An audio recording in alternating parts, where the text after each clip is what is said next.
Good thing my head wasn't down there.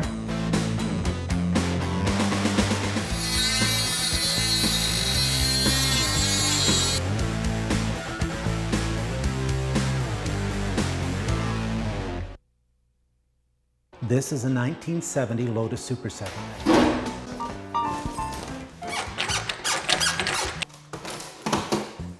And there it is. That's the, whoop, I'll drain that here in a second. There. It's off. That nasty fender has been removed, the brackets have been removed, so pretty much everything that was on the right-hand side that needed to be removed up till this point has been removed. Same thing with the left-hand side. So that's the bottom rad hose. We just pull it up through the top here.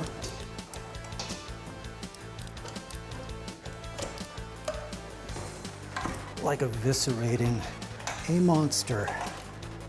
We'll work our way through the lines. This one is was hidden earlier because there was, well, I can't remember what was on top of it. Oh, yes, the other rad hose. So we'll take this off. This is the this is filled with ether, and so you can't cut this and expect it to get back together. In fact, I've had one other vehicle that I purchased years ago that someone had actually cut this and figured they could solder it back on. It's got a bulb inside that holds the ether, and it runs right straight back and into the temperature gauge. And because the gauge is a combo gauge, it's got both temperature and oil pressure. So if this one gets damaged, then you've basically screwed up two gauges. So we'll just pull this out, lace this back up underneath, and we'll coil it back by the dash. Also back by the temperature gauge sending unit is this takeoff that was for heating the inlet for the carburetor. So we're gonna pull this one out. We might as well stay in the same spot. The rad, oh, that was the bucket full of antifreeze. It's not dribbling all over my kneecap right now. This, again, it's another hose clamp. We'll loosen it off at this end, and a little bit of pressure. I think this is full of something. Maybe I should get that tank standing by. Yes, you can probably see it coming out of the bottom. Okay, and the overflow, it should really go for something like, as far as environmental, this overflow should go into a tank, but it never has. And it does overheat occasionally. Maybe that's something I can work on in the refit. So let's dump the excess of this into that bucket. I've got to try and keep this stuff lined up. So I've put a piece of tape that says oil cooler this way, oil filter this way, and I'm gonna stick this on the hose. Then we'll undo this fitting here. Now, I don't have a wrench big enough to accommodate this one fitting on the other side of the oil filter, so I guess it's off to the make-do wrench. These are not really that tight. Well, maybe they are. Well, it's loose, but there's not a lot of movement there, even for the wrench. So this, I think, there's some oil on the top. Well, I guess it's going to drip.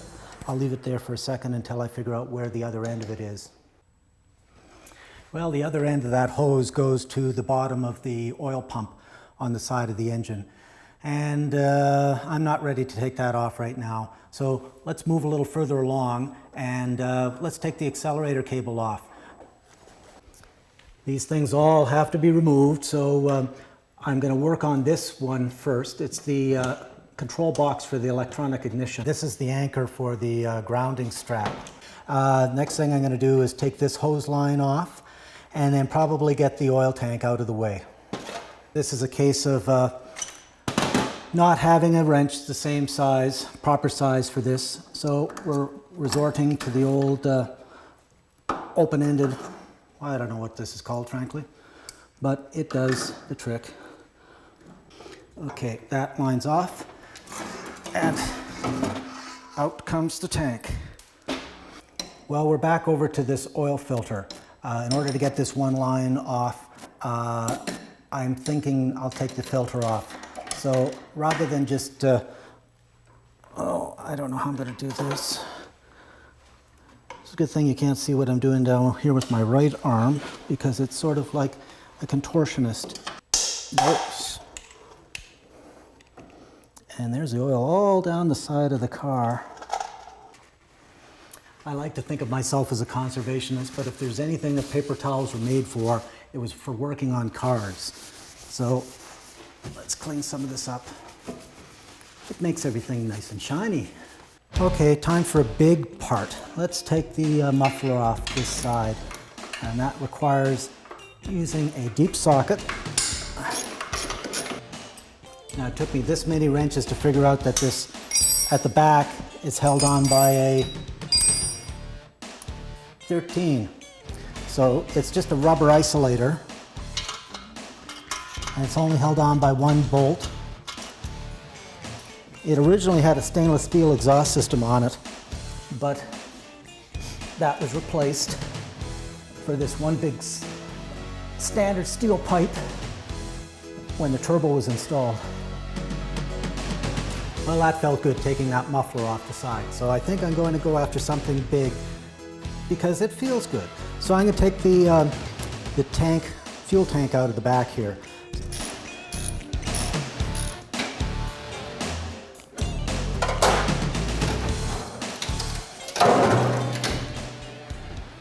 You might as well take this license plate lamp off the back. This doesn't do a heck of a lot, but it was here for purpose, and I think legally it has to be here. I think this bulb has long since burned out. Put it all back together so I don't lose any of it. Seat belts seem like the next logical thing to remove. So they're just a standard 3-point belt. They also are a bit of an unusual design. I guess they matched safety regs back in that particular early 70s. The clasps for the belts, they're actually, this is a plastic clip, and it fits into the belt like that. And there's a metal bar through there, but really it's plastic on metal, and that would never pass any sort of regulation today. Well, quite a while back, I talked about finally removing the rad. I mentioned earlier that I was going to remove the radiator, but it's a good thing that I sort of held off because I forgot it's got this aftermarket fan on the front, and that goes into the radiator, so it's not going to move anywhere until this fan is off. So the first thing is the ground strap goes over here to this suspension piece, and I think it goes right straight through and into a bolt on the other side. There is another fan on the radiator itself that I added because this thing does overheat really badly. Okay, so all the wiring is disconnected from the fan. Just pull that tape off as well because I'm a neat freak. Now these bolts are really thin, and they just went through the radiator core to hold this plastic fan in place. It had originally from the factory, there was an electric fan on the front of all of the Lotus 7s, but that was the only way that it was cooling. And it really didn't do that good a job. There's really nothing holding this rad in now, and it's never had anything that really officially holds it in place other than a couple of rubber grommets at the bottom. So we'll just worry it out. And oh yes, there's always something. You can't get the rad out until you loosen off and move the steering rack. The steering column is this one humongous rod that it's very, very safe knot. It comes from down at the steering knuckle, goes all the way back up through. If you were ever involved in an accident, game over. It's like being hit by a javelin. I don't know if there's anything I can do to modify that in this restoration, but you know, safety is a definite concern, but you also want to keep the vehicle as close and as original as possible. I've been worrying about trying to get the radiator out. I've gone back to it and up. So It's being held in place by that steering column and that steering rack. So I want to leave the steering rack in, but I want to get the radiator out so I can get at some of the front of the engine to remove the, there's the generator over on this side. There's a few other lines down at the front end that are at least easier to get at. Oh, that's where that went. So what I'm going to do is I'm going to loosen off the steering rack and still leave it connected to the wheels, pull it back closer to the engine so I can pull the radiator out, and then I'll just put it back up and bolt it sort of loosely back into place. There's quite an entomology class on the front of this radiator.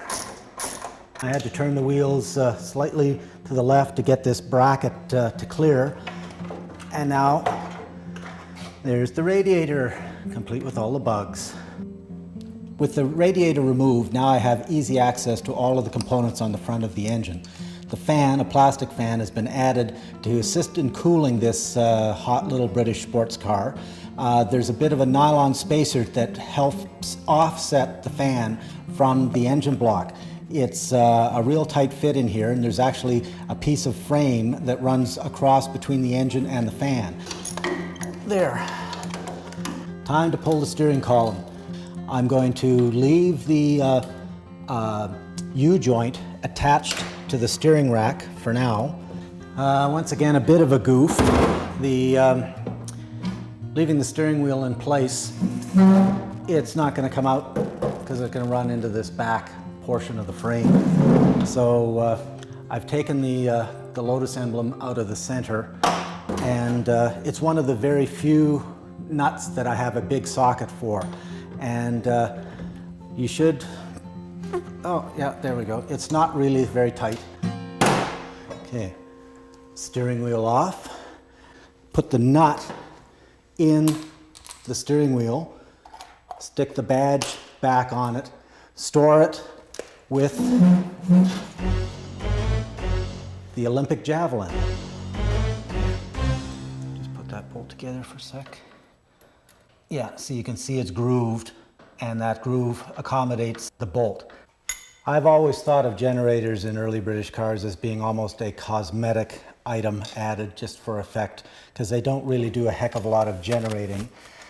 You can drive along in the middle of the night with them on, and the headlights on, and put your foot on the brake and be plunged into darkness. We'll pull the pulley off the front of the engine for a second so we can get the fan belt off. And be careful not to pinch my fingers. Okay. The wastegate is definitely going to get in the way. It's always a risk of it coming over and banging against this frame when the extraction, when the engine is pulled up on the hoist. So we're going to break this one.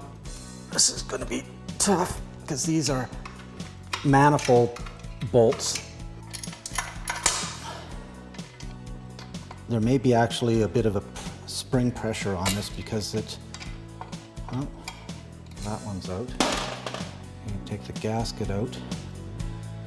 Yeah, that looks okay. I'll make sure that I put it back in the same way. That gasket's almost possible to reuse it, but I don't know if I will. If I can get a new one, I will do that. Okay, and there's another gasket on the bottom portion of the bypass. While we're in the same area, we might as well try and remove this pipe. It's the exhaust pipe coming out of the turbo. There's 3 bolts holding it on. They're all 9/16 bolts, but they're very close to this flange. Yeah, I just have to worry this one out.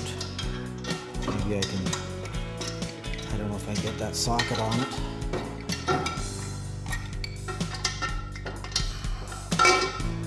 Okay, bolt out. And that's the pipe.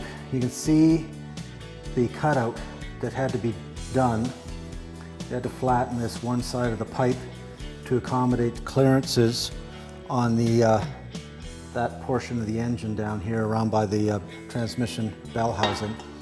Okay, the terminus of the wiring harness is really over here where the generator was. So we're gonna get it out of the way. Now that I'm finally getting to the electronics on this side, it's a good idea to label the spark plug leads. We'll pull the distributor cap off. We've got the coil out, and the nut I'm just going to stick back in the side of the block. Distributor out. We'll put the cap back on. I've been trying to keep the turbo installed so that I can pull it out as an entire unit, but frankly, with the number of things that I've already removed from it, it doesn't make much sense anymore, and there's always the risk of damaging it when the engine is up on the hoist. So I guess it's best to remove the turbo. After the air-fuel mixture goes through and runs through the turbo, it gets pumped across this line through this hose that's connected to the plenum box that goes down into the intakes. And when you accelerate or rev the engine, you can actually see this hose expanding and contracting with the pressure that's built up inside the system when it goes from negative pressure or vacuum to positive pressure under a little bit of boost. So I'm going to pull these right off completely. This hose is actually, looks like it's been deteriorating a little bit on the bottom. There's a bit of a bubble in it, so it's probably a time for this thing to be replaced. That's the hose that was feeding out of the turbo and into the plenum box, which is out of focus down here. And you can see it was about ready to blow. It's been peeling back the rubber inside it, and it's bulged. Very, very soft. This is the gasoline that's contaminated it. So this would have left me somewhere with possibly an engine fire, and at the very least stuck on the side of the road. This is the kind of oil line that I want to use on the large hoses going in and out of the oil pump there. It's a braided line, and it resists getting rubbed up against things. In fact, you can see a little bit possibly up here where it's been rubbing against the top of the plenum box, and it's pushed this pattern into the aluminum. So it's tough stuff. The other thing is these are blue anodized connections, and I'll probably leave this line because this line is in perfectly good shape, but using the blue anodized connections is going to dress this whole engine up. So that would have blue anodizing going into a connector. This would all be braid, and you know, it's a car, yes, but it's also a little piece of art. This is tank. And I'm going to put a little piece of tape here. Hope it stays long enough for me to label this a little bit better. There. Oh, there goes some oil. There's only one line left connected to this pump, but there is this one fitting here on the top that did have the line going to the oil filter, and it's not really labeled that way right now. So I'm going to put that on and ensure that the markings that I've got stay put.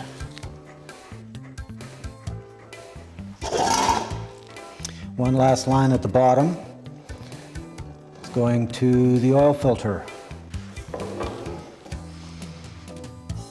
This starter jammed on me last year.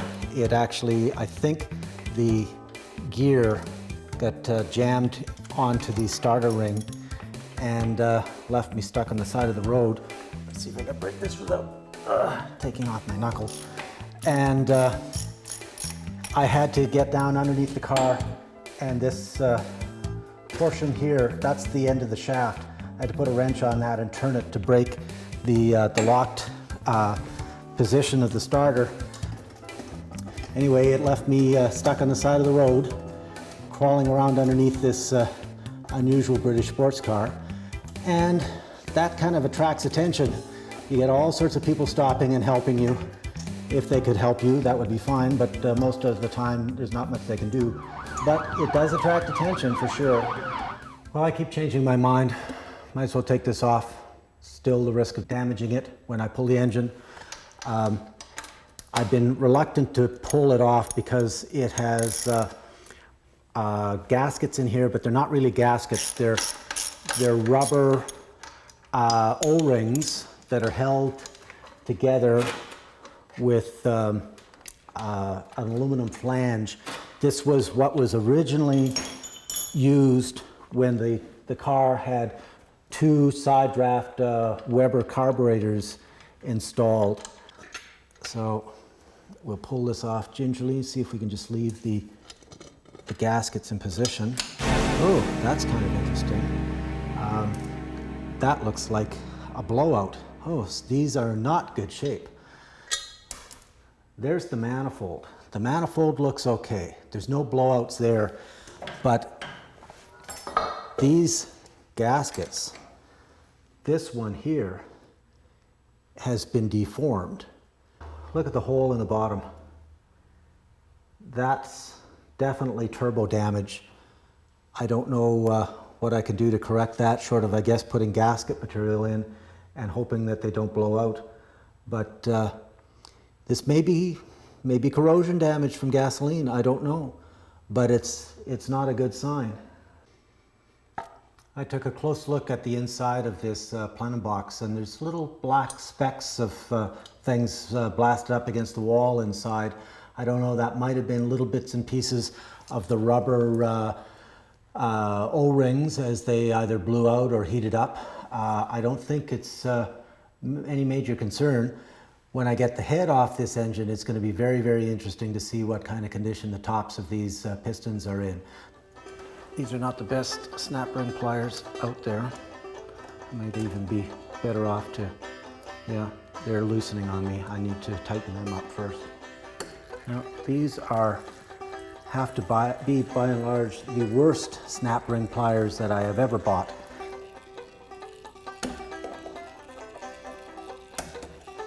Now, see, they just keep on loosening. Okay.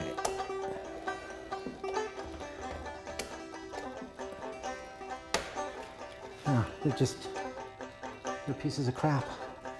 Well, the snap ring pliers have failed me, so I'm going to remove the banjo fitting and get the hose off this slave cylinder and just let the brake fluid go into what little bit of oil I've got here. We've got almost everything off the engine. There's only a couple of more things that are needed to do before I can start the lift. I've already put the hoist together, so it's all standing by. There is a bolt that attaches to the back of the transmission up through the bottom of the frame. It's just one bolt. Once again, there are 4 bolts holding the gear shift mechanism. They call it a top cover. It actually has the gear shift lever attached to it. That has to come off. The motor mounts, there's 2 bolts holding the rubber motor mount on either side. There's 4 bolts holding the motor mount brackets to the engines. Now I'm going to take the 2 on either side so that it still has something to drop on if I have some problems, until I can get it sort of free enough that I can remove the other motor mounts on either side. This transmission, because it's being replaced, this drive shaft will be shortened or lengthened. I don't know, frankly, what. I haven't had a chance to really measure up the new transmission. I know that the gear shift lever is further back. Pop out the rear, and there we have one rear axle. So it's going to be shortened, but I don't know if I will rebuild this one or see if I can get another one so that I can keep this one intact in case I want to go back. If it doesn't work out for me, I don't have this thing all butchered up. Roll the whole thing up together. Something like that. And now I'm going to run to the back rear axle and throw a block of wood down.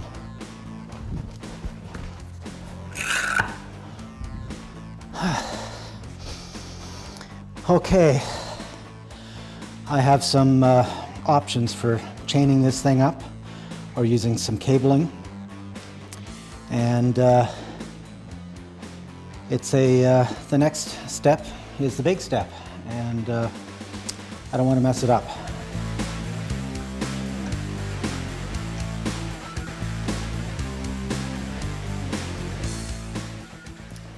No going back now. I'm going to remove these motor mounts because they're going to foul the left and right hand side of the frame. The one on the other side consists of 2 pieces of pipe that go up to the flange. This one, the bottom pipe, had actually to be cut out because of the clearances needed for fitting the side mounted oil pump.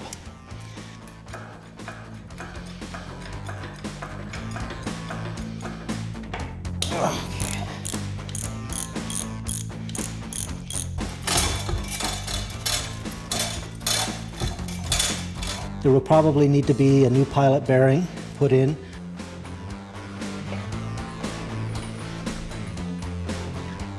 Okay, no engine. So mount this on the engine stand. Next thing, I guess, is we're going to remove the wire from the wiring harness. Well, take the whole wiring harness out.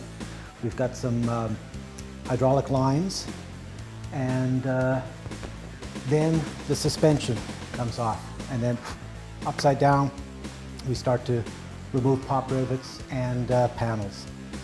And I'll need someone to help me to do the old flip, but it's certainly looks a lot different than it did a few nights ago.